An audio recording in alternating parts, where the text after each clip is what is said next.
ನಾನು ಸಂಚಾರಿ ನವಿ. ಎಲ್ಲರೂ ಹೇಗಿದ್ದೀರಾ? ಎಲ್ಲರೂ ಚೆನ್ನಾಗೇ ಇದ್ದೀರಾ?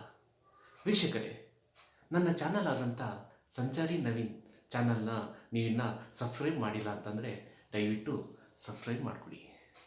ಬೆಲ್ ಐಕಾನನ್ನು ಪ್ರೆಸ್ ಮಾಡಿ, ಆಲನ್ನು ಕ್ಲಿಕ್ ಮಾಡಿ. ನಾವು ಮಾಡಿದ ವಿಡಿಯೋಗಳ ನೋಟಿಫಿಕೇಷನ್ನು ನಿಮಗೆ ದೊರೆಯುತ್ತದೆ. ಸರಿ, ಬನ್ನಿ ವೀಕ್ಷಕರೇ, ಸಮಯ ವ್ಯರ್ಥ ಮಾಡೋದು ಬೇಡ. ನಾನು ಹಿಂದೆ ಒಂದು ವಿಡಿಯೋ ಹಾಕಿದ್ದೆ. ಅಭಯ ಆಂಜನೇಯ ಸ್ವಾಮಿ ದೇವಸ್ಥಾನದ ಒಂದು ವಿಡಿಯೋ ನಿಮಗೆ ಹಾಕಿದ್ದೆ. ಆ ವಿಡಿಯೋದಲ್ಲಿ ನಾನು ಕೊನೆಯಲ್ಲಿ ಹೇಳಿದೆ, ಇಲ್ಲಿ ಅಭಯ ಆಂಜನೇಯ ಒಂದೇ ಇಲ್ಲ, ಇನ್ನೂ ಹಲವಾರು ದೇವರುಗಳು ಇಲ್ಲಿ ಪ್ರತಿಷ್ಠಾಪನೆ ಮಾಡಿದ್ದಾರೆ ಅಂತ ನಿಮಗೆ ಹಿಂದಿನ ವಿಡಿಯೋದಲ್ಲಿ ನಾನು ಹೇಳಿದ್ದೆ. ಇವತ್ತು ಆ ಮುಂದುವರೆದ ಭಾಗನ ನಾವಿವತ್ತು ಮುಂದುವರ್ಸೋಣ. ಬನ್ನಿ. ಇಲ್ಲಿ ನಿಮಗೆ ಕಾಣಿಸ್ತಾ ಇರೋದು ಅಭಯ ಆಂಜನೇಯ ದೇವಸ್ಥಾನದ ಗೋಪುರ. ಇಲ್ಲಿ ಕಾಣಿಸ್ತಾ ಇರೋ ದೇವಸ್ಥಾನ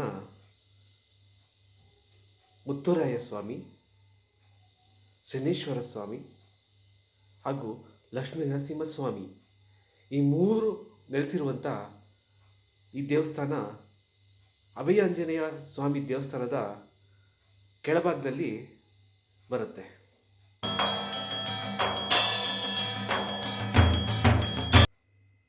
ಬನ್ನಿ, ದೇವಸ್ಥಾನದ ಒಳಗೆ ಪ್ರವೇಶ ಮಾಡೋಣ. ಅದಕ್ಕೂ ಮುಂಚೆ ಇಲ್ಲಿರೋ ರೈಲ್ವೆ ಟ್ರ್ಯಾಕು ಆ ಕಡೆ ಒಂದ್ಸಲಿ ಈ ಕಡೆ ಒಂದ್ಸಲಿ ನೋಡ್ಬಿಟ್ಟು ದೇವಸ್ಥಾನದ ಒಳಗೆ ಹೋಗಬೇಕು. ಯಾಕೆ ಅಂದರೆ ಯಾವಾಗ ಯಾವ ಟ್ರೈನ್ ಬರುತ್ತೆ ಹೇಳೋಕ್ಕಾಗಲ್ಲ. ನಿಮ್ಮ ಹುಷಾರಿನಲ್ಲಿ ನೀವು ಇರಬೇಕಾಗತ್ತೆ. ದೇವಸ್ಥಾನದ ಒಳಗೆ ಪ್ರವೇಶ ಮಾಡಿದ್ದೀವಿ. ನನ್ನ ಎಡಭಾಗದಲ್ಲಿ ಕಾಣಿಸ್ತಾನೆ ಅಂತಂದರೆ ಆ ಮೂರು ಮೂರ್ತಿಗಳು ಇರುವಂಥ ದೇವಸ್ಥಾನ.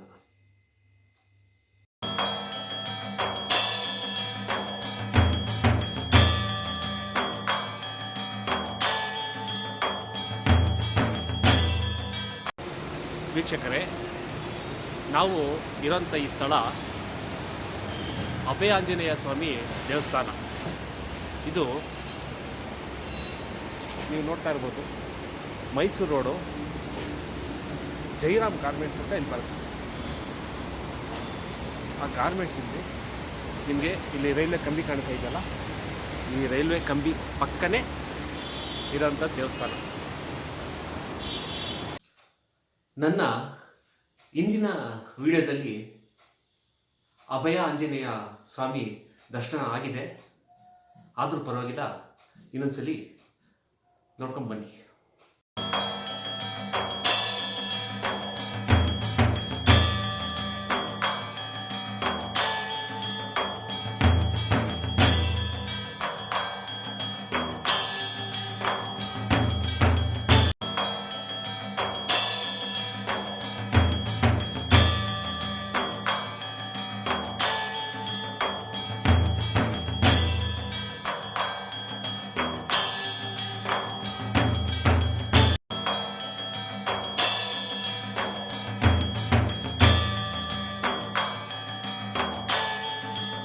ಅಭಯ ಆಂಜನೇಯನ ದರ್ಶನ ಆಯಿತಾ ವೀಕ್ಷಕರೇ?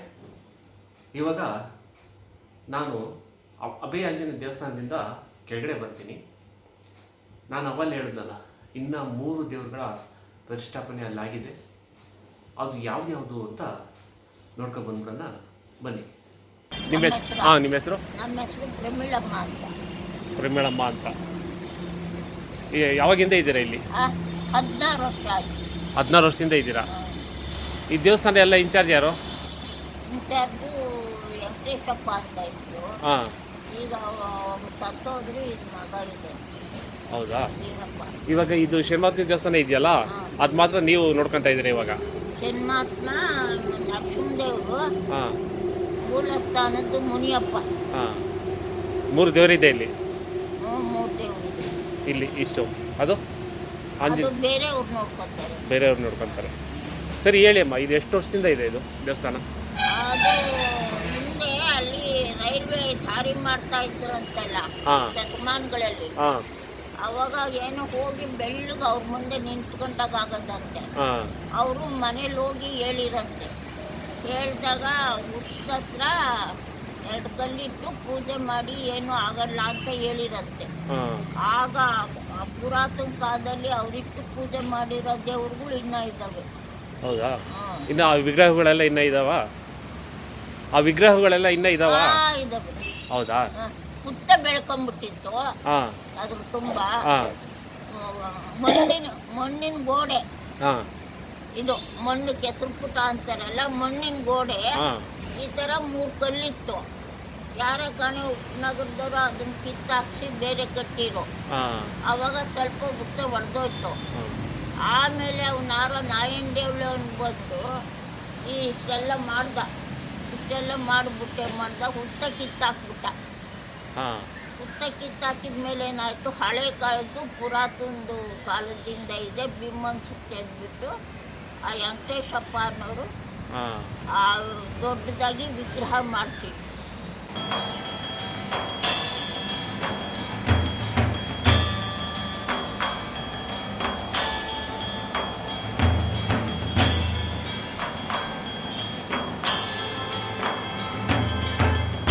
ನೋಡಿ, ಅವರು ಪುರಾತನ ಕಾಲದಲ್ಲಿ ರೈಲ್ವೆ ದಾರಿ ಮಾಡಿರೋರು ಇಟ್ಟರಾದ ದೇವರು.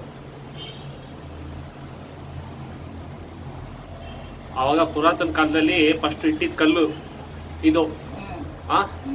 ಹೌದು. ಆವಾಗ ಇದನ್ನು ಪೂಜೆ ಮಾಡ್ತಾ ಇದ್ರು. ಇದ್ರ ಸುತ್ತ ಉತ್ತ ಇತ್ತು. ಹೌದು. ಹಾಂ ಈ ದೇವ್ರುಗಳೇ ಕಾಣ್ತಿರ್ಲಿಲ್ಲ. ಹಾಂ ಇಷ್ಟು ಹತ್ರ ಇತ್ತು ಉತ್ತ. ಇಷ್ಟು ಎತ್ತರ ಇತ್ತು ಉತ್ತ.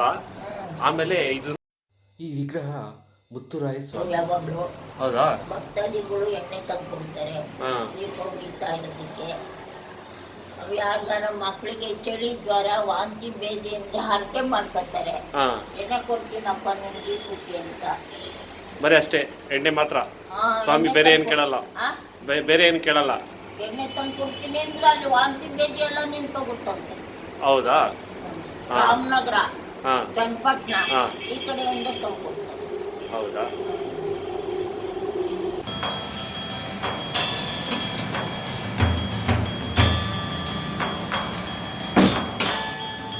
ಇಲ್ಲಿ ಕಾಣಿಸುತ್ತಿರುವ ವಿಗ್ರಹ ಶ್ರೀ ಶನೇಶ್ವರ ಸ್ವಾಮಿ.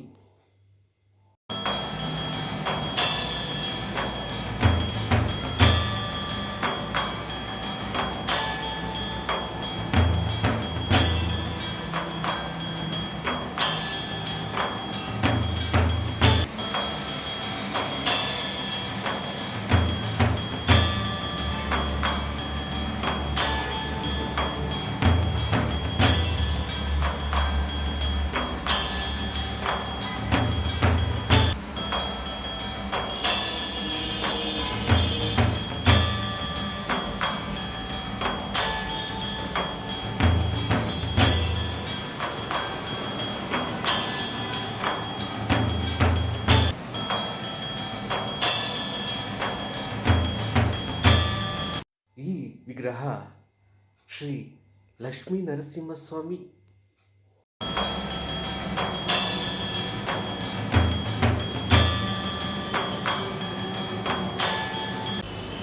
ಜ್ವರ ಇಂಥದ್ದಕ್ಕೆಲ್ಲ ಸ್ವಾಮಿ ಮುಂದೆಗಡೆ ಇರೋ ಸ್ವಾಮಿ ಹೊಡಿತಾರೆ. ಇಲ್ಲಿರ್ತಕ್ಕಂಥದ್ದು ಈಗ ಹೊಸದಾಗಿ ಬಂದು ಕೂತಿದ್ದಾರೆ ಮಹಾನುಭಾವರು. ಇವ್ರಿಗೂ ಎಳ್ಳು ಬತ್ತಿ ಮತ್ತು ಎಳ್ಳು ಆರತಿಯನ್ನು ಮಾಡಿದರೆ ಇವರು ಹೊಡಿತಾರೆ. ಲಕ್ಷ್ಮೀ ನರಸಿಂಹಸ್ವಾಮಿಯವರು ಇದ್ದಾರೆ. ಅವರು ಭಕ್ತಾದಿಗಳು ಬಂದು ಸ್ವಾಮಿಗೆ ಮನೆ ದೇವರು ಅಂತೇಳಿ ಅವರು ಪೂಜೆ ಸಲ್ಲಿಸ್ತಾರೆ. ಲಕ್ಷ್ಮೀ ನರಸಿಂಹಸ್ವಾಮಿ. ಸುಮಾರು ಯಾವ ವರ್ಷ ಯಾವ ಇದು ಅಂತ ನಾವು ಹೇಳೋದಕ್ಕೆ ತುಂಬ ರಿಸ್ಕ್ ಆಗುತ್ತೆ. ಯಾಕೆಂದರೆ ಜಮಾನಿಂದ ಇಲ್ಲಿ ಮೂಲ ಸ್ಥಾನ ಇಲ್ಲಿ ಹುತ್ತಾ ಇದ್ದಿದ್ದು. ಹುತ್ತಾ ಇದ್ದಿದ್ದಕ್ಕೆ ಬಂದು ಭಕ್ತಾದಿಗಳು ಸುಮಾರು ಪೂಜೆ ಪುನಸ್ಕಾರಗಳನ್ನ ಮಾಡಿಕೊಂಡು ಅವರೇ ಸ್ವತಂತ್ರವಾಗಿ ಹುತ್ತಕ್ಕೆ ಅವ್ರ ಯಥಾಶಕ್ತಿ ಅವರ ಎಣ್ಣೆ ಇನ್ನೊಂದು ನಂದಾದೀಪ ವ್ಯವಸ್ಥೆ ಅವರೇ ಮಾಡ್ಕೊಂಡು ಹೋಗ್ತಾಯಿದ್ರು ಭಕ್ತಾದಿಗಳು. ಇಲ್ಲಿ ಅವರ ಅಡಿಕೆಗಳು ಇನ್ನೊಂದು ಮತ್ತೊಂದು ಊರುಗಳು ಮಾಡ್ಕೊಂಡು ಹೋಗ್ತಾಯಿದ್ರು. ಅಲ್ಲಿ ಭಕ್ತಾದಿಗಳು ಯಾರೂ ಇರಲಿಲ್ಲ. ಅಂದರೆ ಅವರ ಸ್ವಇಚ್ಛೆಯಿಂದ ಪೂಜೆ ಮಾಡ್ಕೊಂಡು ಹೋಗ್ತಾಯಿದ್ರು. ಸ್ವಇಚ್ಛೆಯಿಂದ ಪೂಜೆ ಮಾಡ್ಕೊಂಡು ದೇವ್ರ ಮೈ ಮೇಲೆ ಯಾವಾಗ ಎನಿ ಟೈಮ್ ಹಾರ ಇದ್ದೇ ಇರೋದು ನಾನು ಕಂಡ ಮಟ್ಟಿಗೆ. ಅದು ಯಾರೋ ಏನೋ ಮಾಡಿಬಿಟ್ಟು ಏನೋ ಉತ್ತರ ಕರ್ಕಿಸ್ಬಿಟ್ಟು ಅವ್ಯವಸ್ಥೆ ಆಗುತ್ತೆ ದೆಸೆಯಿಂದ ಈ ಥರ ಮೂಲ ವಿಗ್ರಹ ಅಂತ ಹೇಳ್ಬಿಟ್ಟು ವಿಗ್ರಹ ಮಾಡಿದ್ದಾರೆ. ಆ ಹುತ್ತದ ಒಳಗೆ ಇದ್ದಿದ್ದು ಶಿಲೆಗಳು ಅಂತ ಹೇಳ್ತಾ ಇದ್ದಾರೆ. ಇವೆರಡು ಶಿಲೆಗಳು ಹುತ್ತದ ಒಳಗೆ ಇದ್ದಿದ್ದು ಶಿಲೆಗಳು ಅಂತ ಹೇಳ್ತಾ ಇದ್ದಾರೆ. ಅವತ್ತಿನ ಕಾಲದಿಂದನೂ ನಾನು ಕಂಡಾಗಿ ಇಲ್ಲಿದ್ದು ಹುತ್ತ. ಅಂದ ರೈಲ್ವೆ ಡಿಪಾರ್ಟ್ಮೆಂಟ್ನವರು ಏನೋ ಸಾಹಸ ಮಾಡಿದ್ರಂತೆ. ಅವ್ರು ಅನಿಸ್ಬಿಟ್ಟಾಗ ಅವ್ರಿಗೆ ಅವಕಾಶ ಸಿಕ್ತಿಲ್ಲ, ಹೊಡೆದಾಕಾಗಿಲ್ಲ. ಇದು ಈ ಥರ ಮನೆ ಇರಲಿಲ್ಲ. ಈ ಹಳೆಯ ಕಾಲದಲ್ಲಿ ಹಳ್ಳಿನಲ್ಲಿ ಇರ್ತಲ್ಲ ಮಣ್ಣುಗೋಡೆ ಕಲ್ಲು ಚಪ್ಪಡಿ. ಅದು ಈ ಹುತ್ತ ಕಲ್ಲು ಚಪ್ಪಡಿ ಟಚ್ ಆಗೋಕ್ಕೆ ಒಂದು ಅರ್ಧ ಅಡಿ ಏನೋ ನಾನು ಕಂಡ ಹಾಗೆ ಒಂದು ಅರ್ಧ ಅಡಿ ಮುಕ್ಕಾಲು ಅಡಿ ಗ್ಯಾಪ್ ಇರೋದು. ಆ ಥರ ಉದ್ಭವ ಆಗಿರೋದು ಹುತ್ತ. ಮುತ್ತರಾಯ ಸ್ವಾಮಿ ಅಂತ ಹೇಳ್ಬಿಟ್ಟು ಅವತ್ತಿನವರೆಗೂ ಹಿರಿಕರೆಲ್ಲ ಮಾಡ್ಕೊಂಡೋಗಿದ್ದಾರೆ, ಭಕ್ತಾದಿಗಳೇ ಮಾಡ್ಕೊಂಡೋಗಿದ್ದಾರೆ. ನಂದಾದೀಪ ಎನಿ ಟೈಮ್ ಅವತ್ತಿನವರೆಗೂ ನಂದಾದೀಪಕ್ಕೆ ಎಣ್ಣೆ ಯಾರು ತಂದು ಕೊಡ್ತಾರೆ ಅಂತ ಹೇಳಿಲ್ಲ, ಆಟಾಪಿಟಿಗೆ ಉಳಿತಾ ಇದೆ. ಇವತ್ತು ನಾವು ಇಲ್ಲಿದ್ದೀವಿ ಅಂತ ಹೇಳ್ಕೊಳ್ಳೋದಲ್ಲ, ಇಲ್ಲಿರೋದನ್ನ ನಾವು ಎಣ್ಣೆ ಹಾಕ್ತೀವಿ ಅಷ್ಟೇ ಹೊರತು ಭಕ್ತಾದಿ ತಂದು ಕೊಡೋದನ್ನ. ಅಂದರೆ ಅವತ್ತಿನ ಯಾರು ಆ ಟೈಮ್ಗೆ ಯಾರು ಬಂದು ಎಣ್ಣೆ ಹಾಕೋರು ಅಂತ ಗೊತ್ತಿಲ್ಲ. ನಂದಾದೀಪ ಅನಿಸ್ಬಿಟ್ಟಾಗಿ ಉಳಿತಲೇ ಇತ್ತು.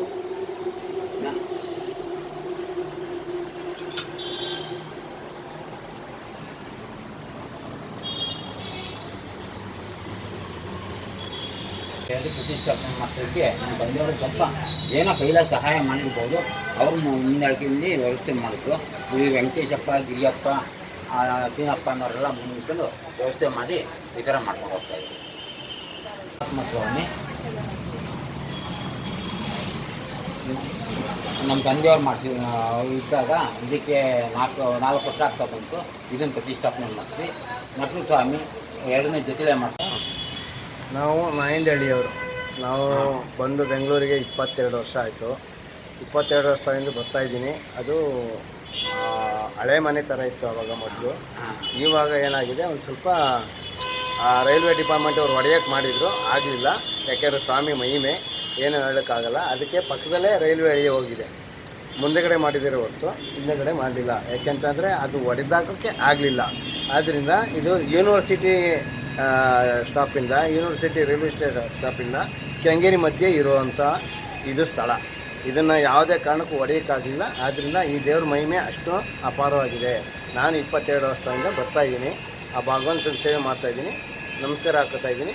ಆದರೆ ಭಗವಂತ ಒಳ್ಳೇದು ಮಾಡ್ತಾಯಿದ್ದಾನೆ. ಆದರೂ ನಾನು ಈ ಮತ್ತಿದ್ದೀನಿ ಅಂದರೆ ಆ ಸ್ವಾಮಿನೇ ಕಾರಣ. ನಮ್ಮ ಮನೆ ದೇವರು ಆಂಜನೇಯ. ಇಷ್ಟು ಹೇಳಿ ನನ್ನ ಇದನ್ನು ಇದು ಮಾಡಿದೆ. ಎಲ್ಲ ಭಕ್ತಾದಿಗಳು ಬಂದು ಆ ಭಗವಂತನ ಸೇವೆಗೆ ಪ್ರಾರ್ಥರಾಗಬೇಕಾಗಿ ತಮ್ಮಲ್ಲಿ ಸವಿನಯ ಪ್ರಾರ್ಥನೆ. ನೋಡಿದ್ರಲ್ಲ ವೀಕ್ಷಕರೇ, ಮುತ್ತುರಾಯ ಸ್ವಾಮಿ, ಶನಿದೇವರು ಹಾಗೂ ಲಕ್ಷ್ಮೀ ನರಸಿಂಹಸ್ವಾಮಿ ಈ ಮೂರು ಆ ಶಿಲೆಗಳನ್ನ ಅದು ಯಾರು ಮಾಡಿದ್ರು ಏನು ಕತೆ ಅಂತ ನೀವು ಈಗಾಗಲೇ ಕೇಳಿಸ್ಕೊಂಡ್ರಿ. ಆ ಮೂಲ ಶಿಲೆಗಳ ಬಗ್ಗೆ ಅಲ್ಲಿರೋಂಥ ಸ್ಥಳೀಯರು ಅವರು 16-15 ವರ್ಷ ಆಗಿದೆ ಅಂತೆ ಬಂದು, ಆಗಿಂದನೂ ಅದೇ ರೀತಿ ಇದೆ ಅಂತ ಅವ್ರು ಹೇಳ್ತಾ ಇದ್ದಾರೆ. ಅದ್ರ ಹಿಂದಿನ ಇತಿಹಾಸ ನಮಗೆ ಇನ್ನು ಮರೀಚಿಕೆಯಾಗಿ ಉಳ್ಕೊಂಡಿದೆ. ಅತಿ ಶೀಘ್ರದಲ್ಲಿ ಅದ್ರ ಬಗ್ಗೆ ನಾನೆಲ್ಲ ತಿಳ್ಕೊಂಡು ಮತ್ತೊಂದು ವಿಡಿಯೋದಲ್ಲಿ ನಿಮಗೆ ಎಲ್ಲ ಮಾಹಿತಿಯನ್ನು ನಾನು ನೀಡ್ತೀನಿ. ಹಾಗೆ ವೀಕ್ಷಕರೇ, ನನ್ನ ಯೂಟ್ಯೂಬ್ ಚಾನಲ್ನ ಆದಷ್ಟು ಹೆಚ್ಚು ಸಬ್ಸ್ಕ್ರೈಬ್ ಮಾಡಿ. ವಿಡಿಯೋ ನೋಡಿ ನಿಮ್ಗೆ ಏನನ್ನ ಮನಸ್ಸಿಗೆ ಅನಿಸಿದ್ರೆ ದಯವಿಟ್ಟು ಕಾಮೆಂಟ್ ಮಾಡಿ. ವಿಡಿಯೋ ಚೆನ್ನಾಗಿದ್ದರೆ ಲೈಕ್ ಮಾಡಿ, ಚೆನ್ನಾಗಿಲ್ಲ ಅಂದರೆ ಡಿಸ್ಲೈಕ್ ಮಾಡಿ. ಇಷ್ಟು ಹೇಳಿ ನನ್ನ ಇವತ್ತಿನ ದೇವಸ್ಥಾನದ ದರ್ಶನದ ಪಯಣ ಮುಗಿಸ್ತಾ ಇದ್ದೀನಿ. ಎಲ್ಲ ನನ್ನ ವೀಕ್ಷಕರಿಗೂ ಗೌರಿ ಗಣೇಶ ಹಬ್ಬದ ಆರ್ಥಿಕ ಶುಭಾಶಯಗಳು. ನಮಸ್ಕಾರ ವೀಕ್ಷಕರೇ.